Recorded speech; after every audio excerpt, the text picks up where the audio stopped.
ቪዲዮ ኤዲቲንግ ሲባል 10 አይነት የኤዲቲንግ አይነቶችን የሚይዝ ሲሆን ሁሉም የየራሳቸው ክብደትና የሚወስዱት ጊዜ ከኛ ክህሎት ጋር አነጻጽረን የየራሳችንን የክፍያ ዋጋ እንሰጣቸዋለን። ነገር ግን ከነዚህ የኤዲቲንግ አይነቶች ውስጥ አንደኛው በአንድ ቪዲዮ ብዙ ክፍያን የምንጠይቅበት የኤዲቲንግ አይነት ነው። ይህ የኤዲቲንግ አይነት ምን ይመስላችኋል? ኮሜንት ላይ አስቀምጡልኝ። እነዚህን 10 የኤዲቲንግ አይነቶች አሁን እናያለን። የመጀመሪያው ሲኒማቲክ ኤዲቲንግ። ይህ የኤዲቲንግ አይነት ደግሞ በፊልሞች ላይ ቪዲዮዎች ላይ እንዲሁም ደግሞ የአድቨርት ቪዲዮዎች ላይ የምንጠቀመው ሲሆን ትራንዚሽን፣ ስሎ ሞሽን እንዲሁም ደግሞ ከለር ግሬዲንግን ፎከስ አድርገን የምንሰራበት የኤዲቲንግ አይነት ነው። ሁለተኛው ሶሻል ሚዲያ ኤዲቲንግ። ሶሻል ሚዲያ ኤዲቲንግ ፋስት ፔስድ የኤዲቲንግ አይነት ሲሆን አጫጭር ክሊፖችን በመጠቀም ሃይ አቴንሽን በመፍጠር የምንጠቀመው የኤዲቲንግ አይነት ሲሆን ሳውንድ ኢፌክት፣ ሞሽን ኢፌክት፣ ዙም፣ ሰብታይትል በመጠቀም የምንፈልገውን ነገር ባጭሩ ለማስረዳት የምንጠቀምበት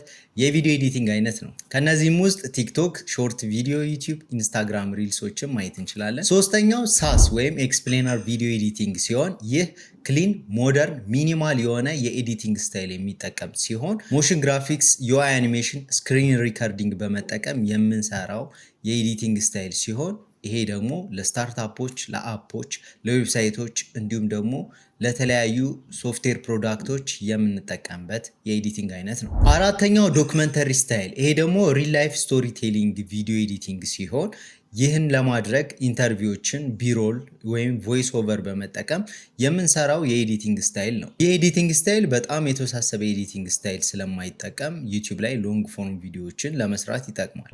አምስተኛው ጌሚንግ ኤዲቲንግ ስታይል። ይህ ኤዲቲንግ ስታይል ደግሞ ሜሞችን እንዲሁም ደግሞ ሳውንድ ኢፌክት እና ጃምፕ ከት በመጠቀም የተለያዩ ዙሚን፣ ዙም አውት እንዲሁም ፌስ ሪያክሽን እና ኦቨርሌዎችን በመጠቀም የምንሰራው የኤዲቲንግ አይነት ሲሆን ይሄ ደግሞ ለጌሚንግ ቻናል እንዲሁም ለኢንተርቴንመንት ፐርፐዝ ለሆኑ ቪዲዮዎች አሪፍ ነው። ለዚህ ኤግዛምፕል አልዩቲዩብ ማንሳት ትችላላችሁ። የእሱ የኤዲቲንግ ስታይል ጌሚንግ ኤዲቲንግ ስታይል ነው የሚሆነው ማለት ነው። ስለዚህ የተለያዩ ኦቨርሌዎችን እና የተለያዩ ፌስ ሪያክሽኖች እንዲሁም ደግሞ የተቆራረጡ ክሊፖችን በመሃል በማስገባት ሞር ከሰዎች ጋር ኢንጌጅመንት ለመፍጠር የሚረዳ ኤዲቲንግ ስታይል ነው ማለት ነው። ስድስተኛው ደግሞ ኤዱኬሽናል ወይም ቶኪንግ ሄድ ኤዲቲንግ ስታይል ሲሆን ይሄ ደግሞ ለቱቶሪያሎች እና ለተለያዩ ትምህርታዊ ለሆኑ ቪዲዮዎች የምንጠቀምበት የኤዲቲንግ ስታይል ነው።